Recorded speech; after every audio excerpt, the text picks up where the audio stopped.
Kia has been cranking out cars for over 20 years now. And during that time, the brand has grown from an extremely affordable, really a cheap car for the mass market. They've expanded their lineup to include a fleet of good cars offered at a great value, but now they're looking to push further, and they want to push your perceptions of what a luxury car actually is. This is that vehicle. This is the 2015 Kia K900, and it's ready to take aim at some serious competition. If Kia is going to build a luxury car, they're going to need a car that looks luxurious, and thankfully the Kia K900 does just that. Up front, it has a stylized version of the signature grille. Here we come to these very cool looking headlights with a bunch of individual LED headlamp elements, and these turn into the corners at night when you're driving to illuminate the corner. You've got some cool daytime running lights as well that are also up here. Around to the side, you've got 19-inch wheels front and rear, and they're a staggered setup. The shoulder is great. It's got a really strong shoulder line. Out back, it actually looks like a blend of a BMW, and you'll see a few other elements in there, but it works on this car and presents that luxurious look. It's hard to sell a luxury car to luxury car buyers if you don't have a potent power plant under the hood, and we've got a good one here under the hood of the K900. This, if you're a fan of Hyundai, will be a familiar engine. This is the Tao 5-liter V8 GDI motor. GDI means it has gasoline direct injection. This one pushes out 429 horsepower. It sends it through an 8-speed automatic gearbox and on out to the rear wheels. This is a proper luxury sedan setup, and it shows that Kia is paying attention to how a luxury sedan should be built. The real question though is, what's it like on the inside? So you can't be just an engine and rear-wheel drive and some good looks on the outside. To really get luxury car buyers, you're also going to have a car that's luxurious on the inside. And Kia has tried really hard in this regard. They searched for a long time to get the right Nappa leather, and these seats are incredibly comfortable. The rear seats, because this car is fitted with the VIP package, have winged headrests, they recline, they're heated and cooled. There's a whole lot going on back there that lend the true luxury that you would want to find in a car at this price point. From up here in the front though, there are other things to like. All the touch points feel great. The leather and wood on the steering wheel looks fantastic. The soft touch over here on the door sills and right here in front of the passenger, and the way this dash is laid out really give this a luxury car feel. And that's really important, because to get the buyers that might be looking at a BMW or a Mercedes or an Audi or a Lexus are going to want that. And when they get in this car, they're going to get it, but they're going to get more than that, because they're getting a level of technology that might not be readily available at this price point for the big boys. Kia says that the buyer of the K900 is looking for style, technology, luxury, and value. And they get it. Kia is nailing all those points.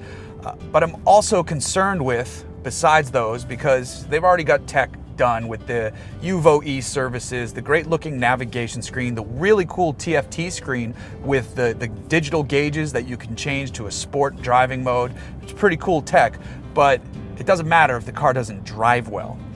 Yes, it's got 429 horsepower, but how does it put that to good use? That's a pretty good way to put it to good use. You've got the 8-speed gearbox, which is surprisingly smooth, though I guess if you have that many gears, you expect a transmission like that to be smooth. And this is no exception. It works pretty well. You can change the drive mode to a sportier drive mode where it will hold the gears longer. And it's pretty nice. It's nothing crazy. It feels like the throttle mapping is also slightly altered, so it's a little bit more responsive, but this is not a sports car, and Kia isn't trying to claim that it's a luxury sports car. They've really centered on the luxury and the tech to produce a driving experience that they're trying to use to rival that of the rivals, the Germans and the Japanese. And they've done a really good job. The only area in terms of the driving experience where I feel it falls a little flat is in the steering feel, because there's none of it. It is better than Kia products of past where it was this artificial rubberiness, even if you pressed a button and dialed in a little more sport. That's gone, but so is any feel. You can hustle this car a little bit, but you're gonna have to get used to it first. It's fun that it has rear-wheel drive. It's a lot of fun that it has rear-wheel drive and all that power, but when you're in a corner, you don't really know what the front wheels are doing. So if they could dial back in a little bit of feel, that would go a long way. But here we are, the car is not trying to be sporty, it's trying to be luxurious, and it does that rather well. The road noise is non-existent. Somehow Kia was able to even eliminate the wind noise you get off the mirrors.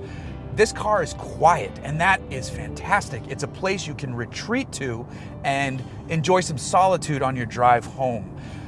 It's comfortable. The suspension is fantastic. It didn't use the air system that the Equus, its Korean kissing cousin, used. Instead, it's got a multi-link suspension up front and in the back. It's got 4-piston front brakes. It's got 19-inch staggered wheels and tires. So it's got a really excellent ride, and that's something that a luxury buyer is most certainly gonna check off the list. So has Kia done enough to attract the likes of the luxury car buyer? It's a tough call, because some of them are motivated simply by the brand, but there's a reason for that. It's an aspirational goal to work hard in life, earn a good living, and then reward yourself with a nice car. You can do that, and it's something lovely. It's got to be a great feeling, I imagine, because I haven't done it, but you go to the dealership, you sign the papers, and you put that BMW 3-star in your garage. You put the 4 rings of an Audi in your garage. You put even, say, an Acura or something premium to luxury like an Infiniti as well in your garage. You've worked hard, you've earned that car.